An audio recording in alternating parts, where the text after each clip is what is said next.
You can look up Julia Brown, too. The dudes at the grave up here. Now, some kids, I think some kids painted the JB, because this ain't no 100-year-old grave up here. So I don't know what's up with this one right up front up here. Somebody, I think, spray painted with a JB, Julia Brown. The dude come back out the second day just to come see there and stay there a little ways into the night to see if he see her, whatever.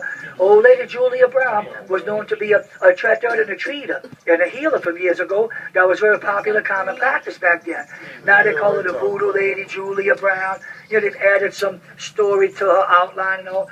Either way, I mean, it's a good story, but her name's Julia Brown. She treated people for years, and then she told people stuff like, oh, you know, when I die, I'm taking some of y'all with me. We're going to be floating down the bayou. The villager from here is going to float one way, and I'm going the other, dead and alive.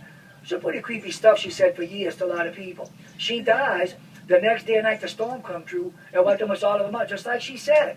So I don't know, coincidence now with all that? Some people she said in particular on how it was going to go.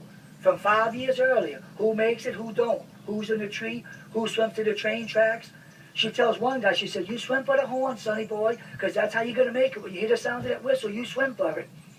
And that's how he gets saved. He loses his family, but he saves himself by swimming for the horn of the train that was stuck back here all night. The night of the storm in 1915, the train was on the water, stuck back there in the railroad tracks, right through the back here.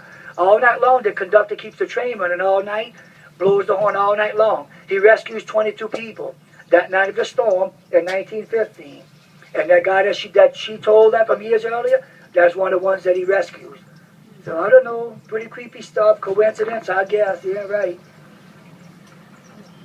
And it goes on and on. Now, there's much more to it than that. You can Google it up. 1915, Julia Brown, Black Storm of 1915, Man Shack Swamp for the near village, the Old Fidenier. They call it the Old Fidenier, the Old Fidenier village and all. What do you got? Oh, that's the back of an alligator skin. I always say that's why I don't do no good to shoot an alligator in the back. Because see, from the back of the alligator's neck, I'll show you why. The back of the neck.